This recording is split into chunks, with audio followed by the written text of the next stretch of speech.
You're watching Blue Lines TV, and this is a summarisation and evaluation of all of our summer signings so far. So to begin with our first signing, Willie Caballero. To some, Willie's addition might have been slightly underwhelming, especially considering the Nike deal came in on July 1st and a lot of people were expecting a big name player.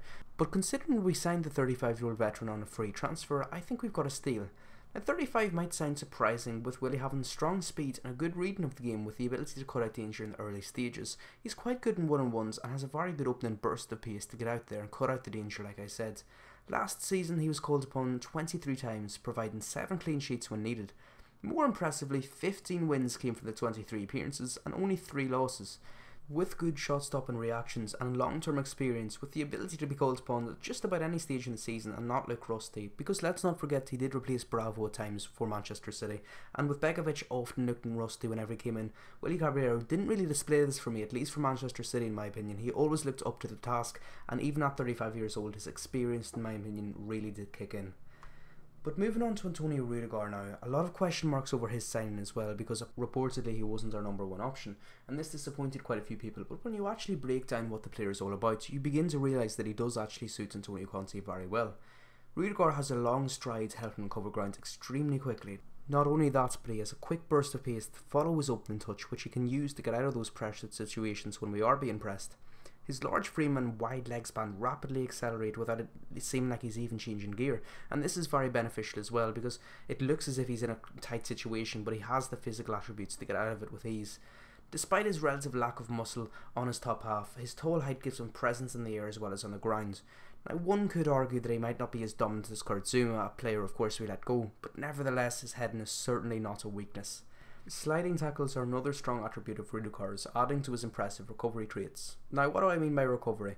He might not always be in the correct positions to eliminate the danger at first, but if he spots the situation 1 or 2 seconds late, he still has the physical traits such as speed, strength and sliding tackles to make up for the lost time and cut out the threat before it develops into a goal. What I believe he will help Chelsea improve on the most, however, is his overall ball playing abilities. Now Rudiger has a great understanding of the areas around him, aware of not only those beside him but those up front as well. Now, along with the growing capabilities for long David Luiz-esque passes, he can play composed balls across the ground as well. Now, firing low balls across the back line might sound fairly easy, but Rudiger does it so consistently it allows fast starting attacks with low margin for error. He's not passing around laxy-daisy knowing that pressure is building. He can fire it even when it looks as if it's too risky to play a pass. He's very good at picking out those accurate passes at high speed and just setting a good tempo for the attack about to start. So considering his all-round ball playing abilities and versatility to play practically any of the centre back spots and right wing back, we've purchased an in the making of a complete defender, especially if Conte can develop the mental and tactical aspects of this young up and coming German star, which I believe, and I think a lot of people believe too as well, because let's not forget, when Antonio Conte came to Juventus, Bonucci, Chiellini, all regarded as very poor defenders, and Conte turned them into something great. Rudiger isn't even regarded as a bad defender at the moment, so he really does have a bright future ahead of him at Chelsea if Conte can mould him into the player we know that he can, and certainly has done in the past with other defenders. Next we signed Bakayoko. Now this one splits opinions, particularly with his arrival meaning some of our youth players needed to part ways with the club. Now despite early criticisms, from myself included, Bakayoko has all of the raw ingredients to become another Conte player.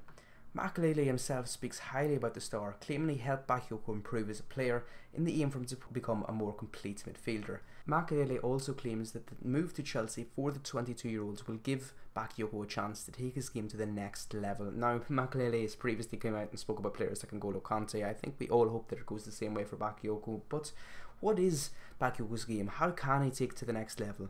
Well, last season, the French international at Monaco was given a less tactically restricted role, as Monaco themselves played quite open and expansive style of football, quite similar to Leicester in many ways.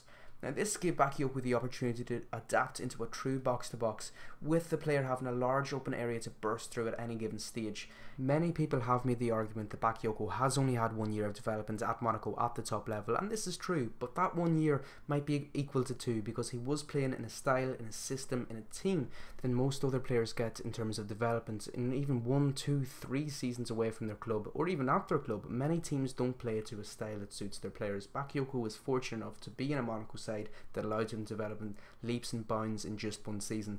And not just that, but we're getting a player with fantastic physical presence, built for the Premier League, long striding touches, with a very powerful dribbling style, with the confidence to burst through the centre of the pitch and hold onto the ball while travelling at speed. This will only further add to our attacking style next season, because there were times that Matic was accused of being quite lethargic in the way that he distributed the ball, carrying the ball forwards, but Bakayoko will add to the speed and tempo to our attacks next season, especially because in my eyes he is far superior to the Man U Matic in speed dribbling, and that is something we've missed at Chelsea since the departure of Ramirez all those years ago. I think it was only 2 or 3, but we still have missed him. I think he would have been fantastic in the style. Bakayoko has that similarity with the ability to take the ball and carry it, but still have the sense to know when to distribute it, know when to make that pass and let go. Something that we kind of missed as well from Matic in his prime a couple of seasons ago at Chelsea, when he was allowed to play to his best attributes. Now when it comes down to dangerous positions, Bakayoko could still work on his goals, but that's kind of like comparing a Land Rover to a Ferrari. They're two separate things, and Bakayoko specialises in breaking down the play and quickly restarting it, as demonstrated with the clips you're seeing on screen right now. But moving on now finally to Alvaro Morata, and what a shock signing it turned out to be. Much can be said about the striker, but I prefer for the clips on screen to do the talking. Now, although I had doubts about his price tag for basically anything above 60 million, Chelsea have reportedly secured the star for 58 million, plus the add-ons that could take it further, but that sounds like a reasonable deal in this market. Now, what does he add to the team? I think it starts with respect. Not only does the player not share the same likelihood to betray Conte in the way that Costa did last season, but the two actually have a good partnership, with Morata claiming Conte was the first to put faith in him. Furthermore, Morata holds an aerial presence that Costa simply didn't, and that opens up a whole new aspect to our game, as previously a lot of our cross balls were performed quite low to accommodate Costa's style. With an aerial presence in that box, we will be able to put the ball high, low, medium. I know that sounds like very basic analysis, but trust me, Hazard, Willian, Pedro, anyone on that wing will notice the difference, because they won't be limited to one style of output. Now, I won't get into the whole debate whether Lukaku's better than Morata, Morata better than Lukaku, but one thing I will say that Morata's got going for him, that some could accuse Lukaku might not, is Morata is quite the big game player. Now, this tells me that he has a better understanding of the way defenders work, and isn't going to be shied off by high calibre marquee names in big games. He'll still not allow them the chance to contain him as a striker. Morata is also an all-round striker with a strong dribble, improved first touch, aerial presence and tactical awareness. Now, although all those things might sound quite small, in combination they create a very good striker. And not just that, but with the tactical awareness side of things, I'd expect him to stay more central in his positioning, and that's something we found difficult with Costa at times, with him drifting left and right and so on and so forth. Morata hopefully won't do any of that and will listen to Conte's tactics. In short, we're signing another traditional striker with all of the raw ingredients for a manager to create a pure red striker for years to come. Isn't it lucky we have Antonio Conte? Thanks very much for watching, guys. Please do remember to hit subscribe if you're new.